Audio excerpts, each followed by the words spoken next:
Hey mamas, I'm Yael and today we're going to be doing homeschool planning for the month of December. Now, linked below for you in the description is a free planning printable. It has a couple of different worksheets in there with guiding categories and prompts to think about as you are reviewing this past month and planning for the month to come. As we go through each of the different categories, I would encourage you to pause the video when you need to so that you can have some time to record your own reflections and plans for the upcoming month. And as we go along, I'm also going to be sharing my personal review and plans as well. All right, mamas. So the very first thing that we're going to do is go ahead and take note of important dates. This month we have a few special birthdays coming up. One in particular is my husband's, and I'll give you a hint as to when it is. Maybe you can write in the comment below if you can figure it out. It's the day that will live in infamy. His birthday falls on a weekday, so I wanted to consider possibly not doing schoolwork that day and just allowing us time to spend with him and celebrate his birthday. Outside of celebrating Christmas Eve and Christmas, we also have some family and friend visits that we're planning to do. And then finally, I'm excited to be doing some little trips here and there to see things like Christmas displays and things like that with the kids. Now, that last one is something that I'm also putting on my Christmas bucket list, and you can find that as the last page of the printable down below. Now that we have listed all of our important dates, we're going to do some reflecting and reviewing of the past month of homeschool. I want to start off reviewing by actually writing down the days that we attended homeschool, the days that were absent, because I did plan ahead for what November was going to look like, but I want to go back and make sure that those days are correct.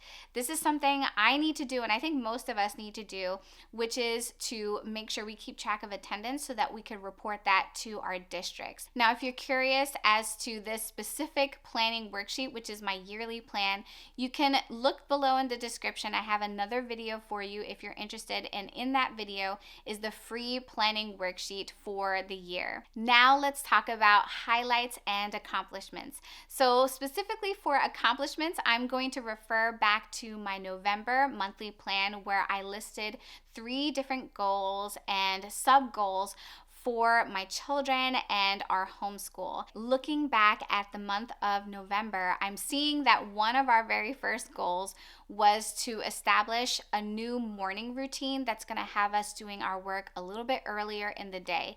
And I will say that we are definitely working towards that. We're getting much better at that. In fact, the past week, we have been able to do most of our work before 12 o'clock, which is fantastic. A highlight for us from this past month was visiting an equestrian center, an equestrian park that had all kinds of different horses on it. We got to do a little bit of hiking and feed horses, pet the horses. It was a wonderful, wonderful time. And so that was just a special time I got to spend with my kids and my mom, and I really, really enjoyed it. It was definitely a highlight of this past month. As for this category, you can feel free to write things that pertain specifically to learning highlights, aha moments, things like that, or like I mentioned, special trips and things that you have taken with your kids. For the next category, it specifically says, this month I learned. And so in this space, you're going to fill out lessons learned, things that you have experienced that are going to teach you to do better in the future. So for me, I realized that you can homeschool in your pajamas. You can homeschool amidst chaos and mess. And that's something that I struggled with in the past. Like, I wanted everything to look perfect and be perfect. And this past month, our house was so incredibly cluttered with things everywhere because we had, appliances that died on us and things were just everywhere. But, the learning still happened. I was able to still do lessons with the kids. They did their independent learning. Everything was fine. So lesson learned. We can homeschool in so many different conditions and everything will be fine. Now let's talk about some observations that we have made about our children, maybe ourselves, and our homeschool in general. For me, I'm just going to quickly share my observations about my kids because I think that's going to be important for my planning and our learning moving forward. For my oldest daughter, I noticed that she is like in her feelings, like a lot more. And I'm not sure why. Maybe it's developmental, but I need to be aware of that because she is a little bit more sensitive than she normally is. So that kind of gives me a cue to say, all right, let me be very gentle with her and make sure that I am shepherding her well as she is trying to handle her emotions. And I'm also considering, getting specifically a book for her to help work through her emotions. And if you have any suggestions about that, please leave me a comment because I am so looking to get one of those books for her. My middle daughter is flying through a lot of curriculum, a lot of different worksheets and things like that. So I am trying to figure out how to incorporate a little bit more hands-on activities for her to do so that she's kind of engaging her brain in different ways, because she is my worksheet kid, she is my book kid, but I really want her to be able to make sure she's really fully developed those fine motor skills and also just exploring things in a more tactile and hands-on way. And then last but not least, my son. So my son is 2.5 years old. He's a toddler. And one of the goals that I had just overarching for this year for him is to have him potty trained because he showed me a lot of signs that he is ready to do that. So we have been slowly doing that. He started to go on the potty and then his interest waned. So I am trying to feel that out and see where it goes, and I'm trying to have him lead me in his interest in potty training, but also encouraging him at the same time to go potty. Before we continue, I did want to mention that I do use specific printer paper for my planning worksheets, and it's paper that's just a little bit thicker than the normal printing paper. So if you're interested in something like that, it's also linked below for you. And if you've been enjoying this video so far, please give it a thumbs up. That helps it to spread to more beautiful mamas just like you. Next in the planning worksheet, you will see curriculum, activities and resource faves, as well as book faves. So this area is just for you to write down curriculum, like specifically how is it going, how are things going for you, are you going to make any changes, and then activities and resources that were really, really great for your children and for your homeschool. And last but not least, your book favorites. What did you all read this past month that you absolutely fell in love with? I'm going to share my specific answers about those things in an upcoming video, so be on the lookout for that. Now we're going to plan for the upcoming month of December by writing down 3 important things, starting with our 3 top goals for the month. I like to approach this with the question, what do we want to accomplish this month in light of what we already accomplished in the past month? The first goal that I have written down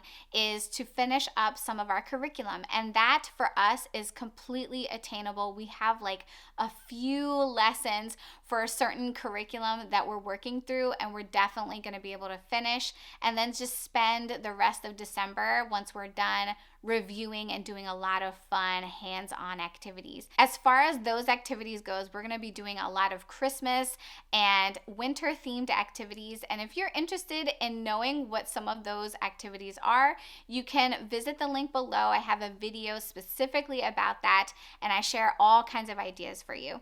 Ooh, man, it got dark fast. The next goal is for us to just relax and enjoy celebrating this holiday season with our family and our friends. I also wanted to mention that there is a space for you to write an inspirational quote, and for this month, mine is simply, O come, Emmanuel. I chose this simply to highlight what this Christmas season is all about. The next category that we are going to write is commitments. So this is specifically things that are going to take a lot of your time and energy to pour into and prepare. And these are things that can include like sports or holiday concerts, things like that, that you may need to have your child spend a lot of time doing. And these things also will impact the amount of time and energy that we can pour into our homeschool and also into planning for our homeschool. So specifically for me, I am saying yes to doing YouTube. So putting out fun videos, helpful content for you mamas. And this is a family commitment because I do like to include a lot of what my kids are doing in the videos. So I do have to consider that as we are doing our homeschool thing and going through our different homeschool days. Now for our bonus, and that is the holiday bucket list. I hope that you all have so much fun filling this out. And if you haven't done a holiday bucket list before, it's essentially just a list of things that you would love to do with your family during this holiday season. For me, I have on my bucket list building a gingerbread house with my kids. I haven't done it successfully in the past, but I'm looking forward to just having fun and doing it with my kids. And then, decorating different sugar cookies, going visiting nice Christmas displays. We have a garden near us that is ginormous, and it does this spectacular Christmas display every year.